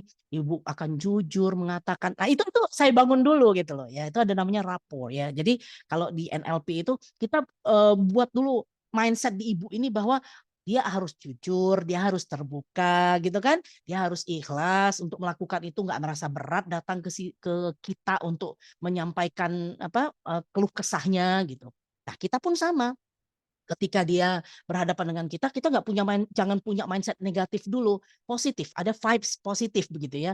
Oh, ibu ini insya Allah punya keinginan baik, ya, punya iktikat baik untuk mau berubah. Oh, ibu ini punya iktikat baik untuk mau memperbaiki kondisi. Ah gitu, Bu. Ya, itu baik ke ibunya, ke anaknya pun demikian. Itu dulu pertama. Nanti kalau ibu tuh sudah menyadari bahwa dia iya sih, saya salah, saya pengen berubah, itu langkah pertama yang paling besar. Orang-orang itu susah berubah karena dia nggak sadar kalau dia salah, itu aja. Ya, jadi ketika udah ada sadar, dia sudah menyadari, iya sih Bu Ainun gitu ya. Aduh, saya tuh pengen betul-betul merubah gimana ya supaya saya bisa ngomongin anak saya. Ah, itu udah bagus tuh Bu. Satu langkah itu dulu ya. Nah, jadi jangan kemudian tentu saja Bu, yang namanya manusia itu kan nggak ada yang sempurna, ya kan? Bagaimanapun istilahnya maksimalnya, sempurnanya ikhtiar kita, tetap itu yang menyempurnakan Allah. Maka jangan pernah luput berdoa gitu. Terus berdoa, Bu. Minta sama Allah, sebutkan namanya ya Allah ya Rob gitu ya. Buka Engkau yang Maha membolak-balikan hati ya Allah, ya bolak-balikan hati ibu siapa misalnya ya, Bu Popi misalnya ya. Kemudian dalam keadaan terbuka agar mampu menerima hidayahmu ya Allah. Ya, lemah lembutkan hatinya ya Allah, Ibu Popi atau anaknya sebutkan untuk apa? Mampu menerima kebenaran darimu ya Allah. Nah itu Bu, insya Allah. Insya Allah. Semua dari kita dulu. Oke? Dari kita dulu, kita yang punya positive vibes, ya. Ada apa? Aura positif begitu. Kemudian mindset kita juga nggak boleh negatif dulu. Ketika ketemu sama orang, kita yang harus positif. Itu nanti akan muncul dari hati kena ke hati. Nah, ketika hatinya udah diikat, baru kita tundukkan akalnya. Itu dia kaedahnya, insya Allah. Ya, bagaimana Bu Ainun kepada anak-anak, saya yakin juga bisa kepada anak yang lain. Karena sejatinya kita ini bukan cuma ibu biologis loh, ibu-ibu ya. Sekali lagi kita bukan cuma ibu biologis. Oh, aku kan ibunya si A, misalnya anak kita Arif gitu. Aku kan ibunya Arif. Bukan. Ya di dalam Islam, kalau kita mengaku seorang yang beriman, maka kita ini posisinya bukan hanya ibu biologis, tapi kita juga ibu ideologis. Kita ini ummu ajal. Ya, kita ini adalah ibu yang bisa menjadi arsitek peradaban. Ketika anak orang itu tidak baik, maka kita ada punya kewajiban untuk apa? Mengingatkan. Orang lain begitu pula kepada anak kita. Nah, inilah masyarakat yang Islam ya. Ada amar ma'ruf nahi mungkar. Insya Allah. Gitu ya Bu Ainun ya. Iya. Iya, Oke, insya Allah, insya Allah. Kita doa sama-sama. Iya, artinya Ustazah ini teknik dakwah juga ini Ustazah, mengikat hati, menundukkan akal. Masya Allah, barakallah. Ya, connection before correction. Ya, jadi ada koneksi dulu baru kita mengkoreksi. Jangan mentang-mentang, aku kan disuruh amar ma'ruf nahi mungkar. Aku kan udah ngaji. Aku lebih ngerti. Misalnya, kamu salah tuh. Nggak boleh ya riba. Waduh, langsung ya. Iya, Ustazah. Nah, jadi ada tekniknya. Koneksi dulu. Baru kita Iya. koreksi. Insya Allah ya. Oke. Ya, di Ada sini lagi? ada di kolom chat ada 2 pertanyaan, 3 pertanyaan Ustazah. Nah, Oke, ini oke, dari oke. Mbak Husna ya. Ini Mbak Husna ini enggak ini dari mana ini? Beliau bertanya, Ustazah dari percakapan ini tadi iblis tadi ketika seorang ibu Iblis. sedang mengalami hal tersebut, bagaimana agar ibu tersebut bisa move on dan bisa menjalani perannya dengan lebih baik. Ini maksudnya terima kasih atas jawabannya Ustazah. Nah, ini mungkin bisa dijawab Ustazah atau dirangkum menjadi Masya Allah, barakallah. Barakallah, barakallah. Nah, Hmm. oke. Nah, rangkum mana ya tadi? Nah, Bisa ya. jadi kayak kita dirangkum ya. Ya, Coba. nah yang kemudian dari Ibu Ririn, Ustazah, apakah salah sebagai seorang ibu yang mempunyai anak masih SD terlalu dini menasihati anaknya untuk belajar lebih tekun, sholatnya harus 5 waktu, dan selalu marah jika anaknya malas mengerjakan sholat, karena banyak ibu-ibu bilang bahwa anak yang masih SD jangan dipaksa belajarnya. Nah, itu dari Ibu Ririn. Kemudian dari Ibu Rika, bagaimana cara berbicara dengan anak laki-laki sampai menyentuh kerelung Hmm, hatinya, Ustazah? Nah, tafadhol Ustazah, dirangkum. luar biasa, luar biasa. Ya, kita rangkum ya. Nah, jadi bagaimana percakapan iblis? Nah, ini kita udah tahu ya. Wah, ternyata iblis itu caranya untuk merasuk aku, yang membuat aku ini jadi marah dan kesal tuh begitu ya. Ini penting. Ketika kita sudah tahu, artinya kita udah bisa mengcounter. Kita punya ilmu untuk mensiasati. Nih iblis nih pasti nih, ya kan? Ketika kita lelah, nih iblis nih pasti nih. Dia buat lelah, buat aku kesel, buat aku marah. Nah, yang penting di sini artinya apa? Pertama kali adalah kesadaran. Sadar dulu bahwa kondisi kita itu lagi di ganggu iblis begitu loh ya. Jadi iblis ini tadi sedang memanas-manasi kita. Iya Bu, aduh Bu, Ibu capek banget Bu. Tengok tuh suaminya enak kali tidur ya kan. Oh enak kali Bu, suami Ibu pergi keluar ketemu kawannya. Ibu di rumah, dengan cucian seabrek. Oh nggak siap-siap lagi, mana hujan lagi Bu. Dipanas-panasin sama iblis. Ketika kita sudah sadar, ya ini iblis. Insya Allah itu lebih mudah gitu ya. Insya Allah lebih mudah. Kita sudah mengkaji, kita paham banyak sekali doa-doa untuk kita menghindari dari godaan setan. Yang pertama kali kita bisa auzubillahiminasyaitonirrajim ya kan? Ya Allah, jauhkan aku dari godaan setan ya Allah kan gitu. Kemudian banyak doa-doa yang bisa kita ucapkan, kita berzikir, kita ingat kepada Allah, ya Allah, aku nggak mau jadi temannya setan. Ya otomatis kalau aku jadi teman setan, ya setan menang, tempatku nggak pasti di surga, ya kan pasti di neraka. Nah, sadar, harus sadar. Ketika udah sadar baru bisa move on. Ya Bu ya. Jadi ketika udah sadar bisa move on. Pokoknya begitu mengalami hal itu, ya, kemudian astagfirullahaladzim, zikir, ini setan, kemudian tinggalkan. Ya, lihat bahwa anak-anak kita udah ngaji, anak-anak itu adalah investasi akhirat, jembatan surga, suami kita itu adalah surga kita, gitu kan? Maka ketika kita beribadah, ya lelah rasanya untuk apa? Mengurus suami, mengurus anak, insya Allah itu indah. Kenapa? Ujungnya tuh surga. Dunia ini kecil. Ingat lagi ya, ingat lagi semua ilmu ini mulai di-recall lagi, diingat lagi. Jadi jangan cuma hanya jadi apa? Koleksi ilmu. Jangan ibu-ibu ya, jadi koleksi ilmu kemudian nguap begitu ya, rugi banget. Kita ngaji, ikat dengan tulisan, dibaca lagi, oh iya ya, sebagai istri itu surgaku di mana? Di kaki suamiku. Ketika suamiku ridho, meskipun aku lelah, ya, ini surga. Dunia sementara akan aku tinggalkan, dunia ini mah keci, ini keci ya. Jadi udah bisa gitu ya, kita udah bisa menyikapi dengan benar gitu ya, Bu Usta ya. Insya Allah. Nah kemudian nanya, apakah salah bagi seorang ibu punya anak masih SD? SD-nya kelas berapa ini, Bu? Kelas 5, kelas 6? Kalau kelas 6 ini udah mau balik ya, udah mau SMP nanti, udah dekat. Terlalu dini menasihati anaknya untuk belajar lebih tekun. Ya nggak ada salahnya dong gitu ya. Mengingatkan, menasehati itu memang tugasnya ibu. Karena ketika ibu tuh sudah nggak menjalankan perannya lagi, apa sayangku? Ya, menjalankan perannya lagi sebagai ibu tadi, menasehati atau mendidik anaknya, maka akan terjadi seperti yang kita baca tadi ya, apa? Liberalisme bebas.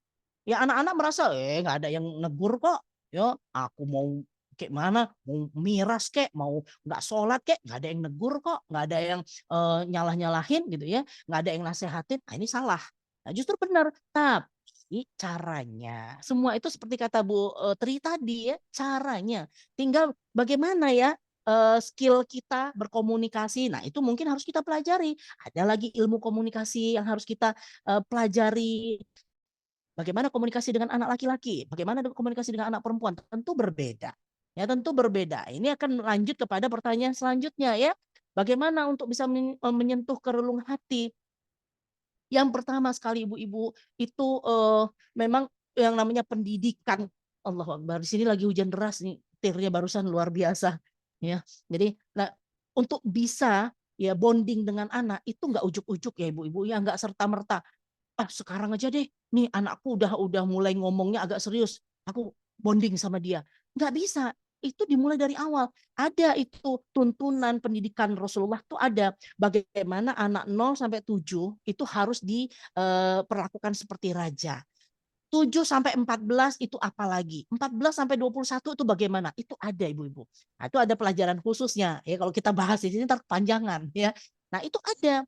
Kita bisa lihat pada saat kita menyusu anak ya, memberikan ASI, ibu-ibu itu jangan dilewatkan ya Allah. Itu momen penting luar biasa ya. Jangan sekali-sekali ibu lewatkan. Hari ini banyak orang, aduh ASIku nggak keluar gitu kan? Ya, kasih susu ini aja. Kasih susu formula. Nah, kemudian yang memberikan juga bukan ibunya, ada ART-nya atau bahkan neneknya. Nah, itu dari awal sudah nggak bonding. Ada memberikan ASI itu ya, ketika anak itu menatap kita, kita juga meskipun dia nggak paham, tapi kita dengan, aduh ya Allah, itulah momen-momen untuk bonding dengan anak. Ya, jadi ada teknik-tekniknya ya. Ketika udah bonding begitu Ibu, ya baru nanti ada tips-tips lain. Kalau ke anak laki-laki itu dia jangan duduk berhadapan. Nah, itu ada tipsnya juga gitu ya, cara teknik saat berkomunikasi. Tidak berhadapan kayak kita menginterogasi gitu, enggak. Tapi anak laki-laki itu duduknya berdampingan. Kemudian kita pegang. Anak laki-laki suka dipegang bahunya karena memang dia koam ya. Nah, kalau anak perempuan dia suka kepalanya. Nah, itu ada teknik-teknik seperti itu, nanti kita bisa pelajari khusus ya. Kemudian artinya itu teknik ya, itu skill, itu uslub saja gitu kan, cara saja. Tapi yang pertama sekali perlu dibangun Ibu untuk bisa sampai ke relung hati adalah koneksi tadi. Koneksi, bonding. Untuk bisa punya bonding dan koneksi Bu, nggak bisa ujuk-ujuk, butuh waktu. Ibu harus punya waktu khusus. Jadi bukan waktu luang, tapi meluangkan waktu gitu ya. Jadi kebayang kalau ibu-ibu yang dari pagi sampai sore sudah bekerja, kemudian lelah, malamnya ya mungkin dia sudah sibuk dengan urusan-urusan domestik lainnya, kemudian tadi iblisnya kipas-kipas ya kan. Iya Bu, capek kali Bu, udah cari uang juga gitu kan. Oh ngurusin rumah juga Bu, capek kali memang Bu. Itu setannya, ya iblisnya terus gitu kan. Nah, tambah nggak bisa bonding sama anaknya gitu ya. Jadi bangun bonding dulu ya Bu ya. Bangun koneksi dulu, baru nanti kita bisa koreksi sampai ke relung hati. Masalah uslubnya, masalah tekniknya, insya Allah bisa kita pelajari di pertemuan-pertemuan yang lainnya. Gitu ya Bu Tri ya. Iya, insya Allah Ustazah. Kita ada kelas khusus mungkin ya dengan Ustazah. Saya ada buka itu. Dulu tuh ada kelas parenting memang khusus ya. Jadi happy mom raise happy child gitu loh. Nah, bagaimana ibu yang happy, kemudian teknik komunikasi, mengetahui bakat dan minat anak itu ada gitu. Ya, tapi malam hari ini kita pelajari dasarnya lah Ya. gitu kan. Itu kan teknik ya. Tapi kalau kita tahu dasarnya, insya Allah menggunakan tekniknya itu jadi lebih mudah gitu. Jadi butuh bonding dulu. Ibu luangkan waktu Bu, jangan waktu luang ya.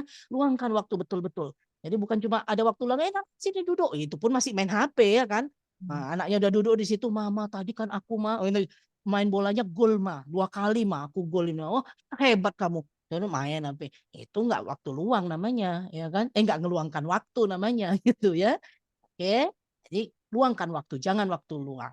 Gitu Bu, Baik, insya Allah ya. Ustazah, ini ada 2 pertanyaan atau gimana Ustazah? Dirangkum lagi? Terakhir? Oh, mungkin sinyal ya. Assalamualaikum Ustazah.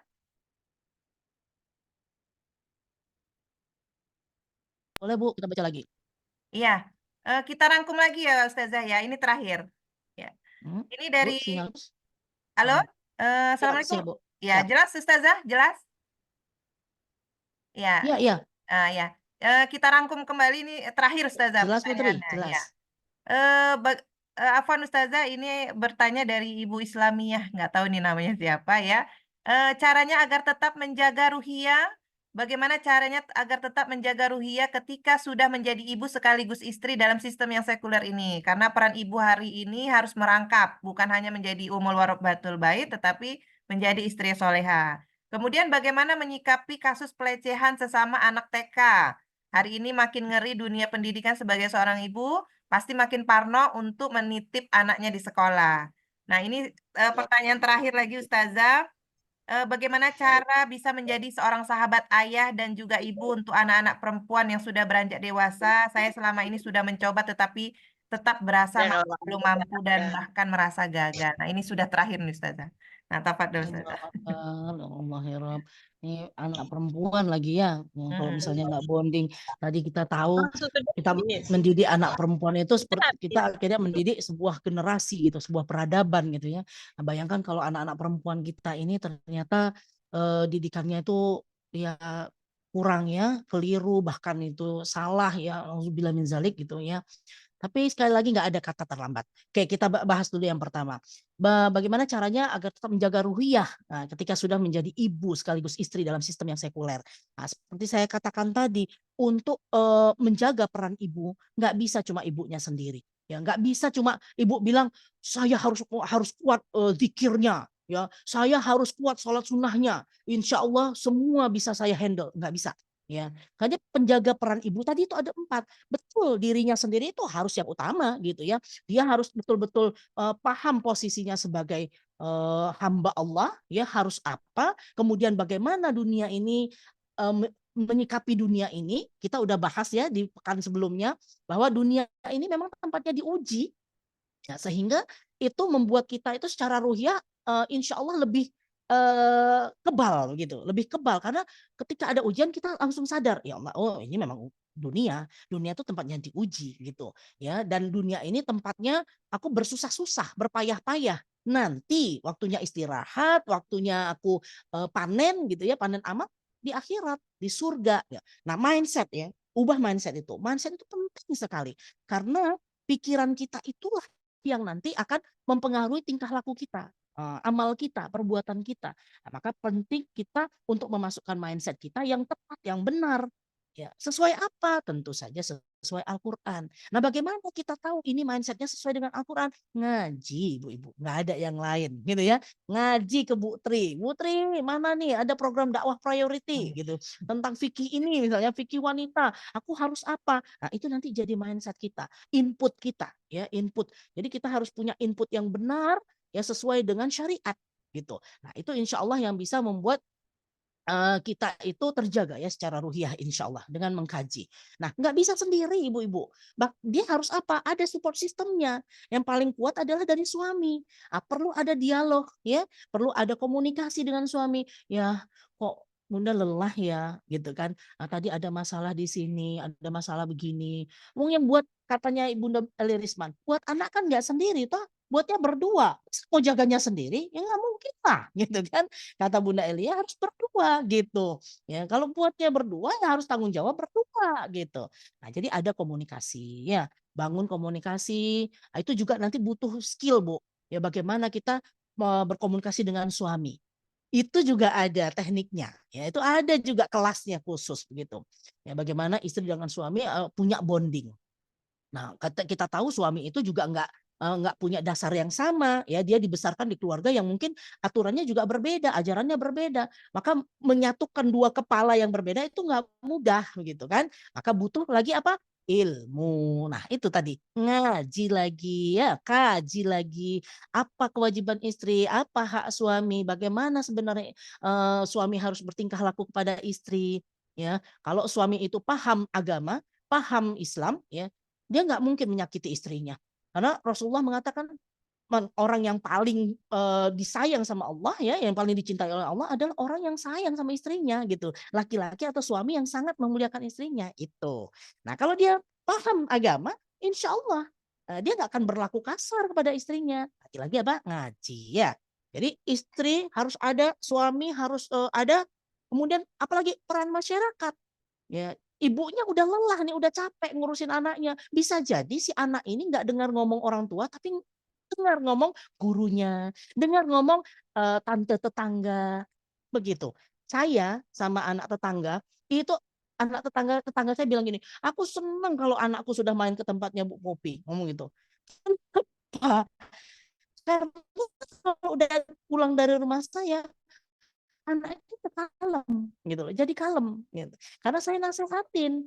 Nah, kakak nggak kasihan sama bundanya nak? Itu loh. Mungkin ibunya sebenarnya sama ngomong sama saya, tapi cara ngomongnya nggak kena gitu kan. Nah, inilah harus ada fungsi masyarakat. Kemudian fungsi negara. Ibu hari ini berat sekali hidupnya. Kenapa? Anaknya yang udah dia jaga, ternyata nanti begitu keluar rumah dia rusak sama orang. Ya, masyarakatnya nggak mau jaga, malah ngerusak. Iya, kemudian ekonomi semakin berat. Dia aja beli gas. Saya bilang, ya ampun, gasnya sekarang udah 200 lebih, Mas. Oh, katanya. Begitu saya colokin, loh Mas, kok sedikit isinya? Ya Bu, nanti saya lapor ke pusat. Coba. Berat gitu loh, kehidupan. Saya isi token listrik. Kemarin masih 1 juta tuh masih 600-an. Udah 500. Kaget gitu kan. Nah, ini ibu-ibu hari ini tuh luar biasa. Nah, yang bisa punya andil untuk menurun negara ini juga punya andil untuk menjaga peran ibu. Nah, kalau kita bilang bagaimana menjaga ruhiyah, nggak bisa sendiri ibu sayangnya, harus bersama-sama. Makanya kita berdakwah nih, kita ajak masyarakatnya, yuk yuk kembali mengkaji Islam ya, biar semuanya paham Islam, kemudian mau mengamalkan secara Islam. Ya, bahkan negara sekalipun akan menerapkan begitu aturan-aturan Islam secara kafah. Wah, luar biasa. Nah, kita dakwah ya. Oke, itu insya Allah. Kemudian bagaimana menyikapi kasus pelecehan sama anak TK? Ya Allah, mau nangis ya dengarnya. Anak TK udah bisa saling melecehkan. Allahu Akbar. Ya Allah, ngeri, ngeri Ibu. Nah, sekali lagi ini peran negara. Ya, kenapa anak TK ini bisa tahu yang namanya melecehkan? Ya, pastilah dia sudah terpapar yang namanya aksi pornografi. Dari mana gitu? Bisa jadi tontonan, bisa jadi media sosial yang dia buka, ya YouTube, Instagram, TikTok, wallahu alam. Ya, mungkin dianya nggak lihat HP, tapi temannya lihat HP, kemudian dia terkontaminasi juga, dia rusak juga. Ya, ini luar biasa. Nah, yang bisa punya kebijakan ya untuk menutup akses-akses aksi pornografi itu siapa, ibu-ibu? Negara. Nggak mungkin ustazah gitu kan, atau Bu Tri dengan dakwah prioritinya, nggak bisa ya kan. Siapa? Negara begitu. Nah makanya ini kita juga punya peran ibu-ibu, ya kita punya peran apa? Untuk amar ma'ruf nahi mungkar, menyampaikan kebenaran, dakwah gitu kepada perangkat-perangkat tadi, penguasa-penguasa tadi, itu punya kewajiban ya untuk amar ma'ruf nahi mungkar kepada mereka-mereka.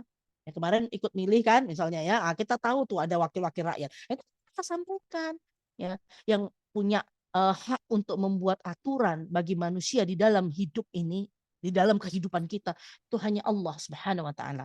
Ya, itu asyari, pembuat aturan.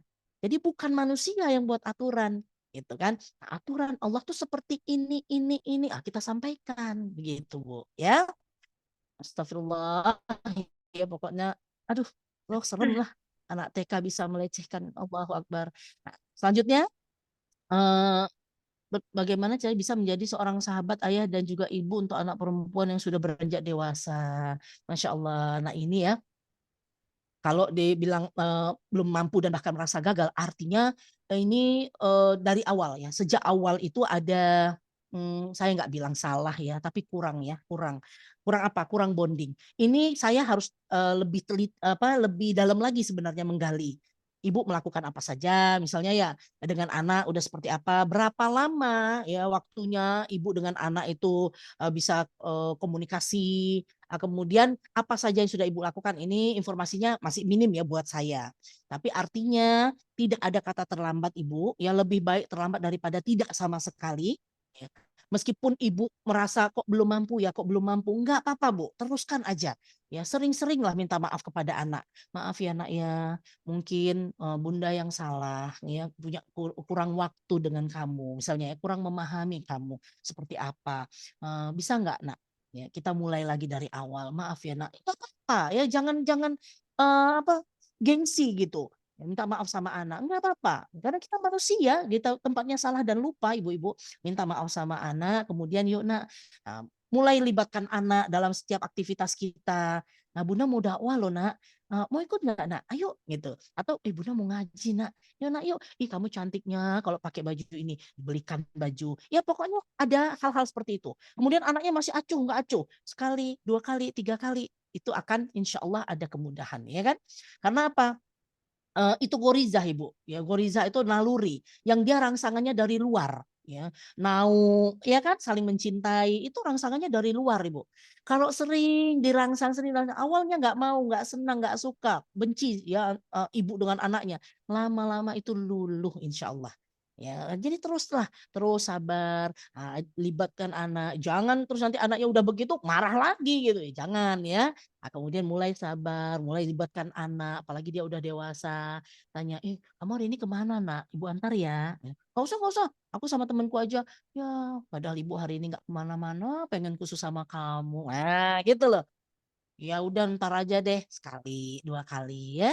Kemudian jangan pernah lupakan senjatanya kaum mukminin apa? Doa. Ya kan?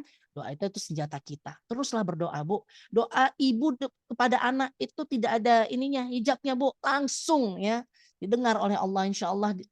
Ibu yang ikhlas tadi ya, yang ikhlas mohon ampun kepada Allah, ya Allah mungkin kesalahanku inilah ya Allah anakku jadi seperti ini, ampuni aku ya Allah. Jangan langsung bilang anakku ini yang salah, anakku yang salah, jangan. Kita sadar diri dulu, kalau anak kita jelek berarti kitanya yang salah ya, karena anak itu lahirnya kan fitrah. Ya kata Rasulullah apa? Dia kayak kertas putih yang jadikan dia Majusi, Nasrani, hitam, putih, hijau, biru, kita ibunya. Ya, kalau anak kita salah, kitalah yang paling bertanggung jawab atas kesalahan itu. Gitu ya ibu-ibu ya, insya Allah ya. Bu Eka, insya Allah Bu Eka saya doakan ya, semoga Bu Eka dengan anak-anaknya ini ya, gadis-gadisnya ini insya Allah jadi lebih kuat bondingnya insya Allah ya. Oke, ada Ya. lagi Bu? Sudah habis Ustazah. Alhamdulillah. Alhamdulillah. Alhamdulillah. Ya, Tinggal pengaplikasiannya aja. iya, baik. Mau rumah tangga yang harmonis? Nah, ikut kegiatan di Dakwah Priority, yaitu di Training Samara. Nanti keluarganya akan semakin mesra, mesra, dan mesra. Bagaimana menciptakan anak-anak yang solih dan solihah? Tunggu di kegiatan kita di Samara, Training Samara Dakwah Priority. Masya Allah, ngeri kali promosinya ya, Ya Ustaz. Allah, luar biasa. Memang Iya. dakwah priority nih. Luar Hmm. biasa. Ya, baik Ibu-Ibu, jazakillah khair kepada Ustazah, Masya Allah ya. Jadi anak yang berkualitas dilahirkan dengan ibu yang berkualitas. Bagaimana menjadi yang berkualitas itu? Tetap mengkaji Ibu-Ibu ya, tetap istiqomah dalam majelis ilmu khususnya di dakwah priority ini setiap Jumat malam Sabtu. Jadi insya Allah Jumat malam Sabtu depan itu dengan Ustazah kita, Ustazah Dewi dari Batu Malang juga ya Ustazah ya. Nah, jangan ketinggalan, tetap stay tune di Dakwah Priority. Baik, sekali lagi kepada Ustazah Syukron Jazakillah Khair dan Ibu-Ibu, terima kasih banyak atas luang waktunya dan menghadiri kajian kita pada malam hari ini. Baik, kita akhiri kajian kita ini dengan istighfar 3 kali dan doa kafaratul majelis. Astagfirullahaladzim, astagfirullahaladzim, astagfirullahaladzim, subhanakallahumma wa bihamdika, asyhadu an la ilaha illa anta, astaghfiruka wa atubu ilaik. Alhamdulillahirrahmanirrahim. Sekali lagi jazakillah khair, jazakumullah khairan, kasiran kepada ibu-ibu semua dan ustazah. Sehat-sehat ustazah, syukran jazakillah juga ya ustazah ya, sehat-sehat Iya, ya. wa'alaikum Bu. Ya, Sehat-sehat semuanya. barakallahu fikum, saya akhiri wabillahi wal taufiq wal hidayah. Wassalamualaikum warahmatullahi wabarakatuh. Waalaikumsalam warahmatullahi wabarakatuh. Izin pamit Ibu-ibu. Ya ustazah. Sehat.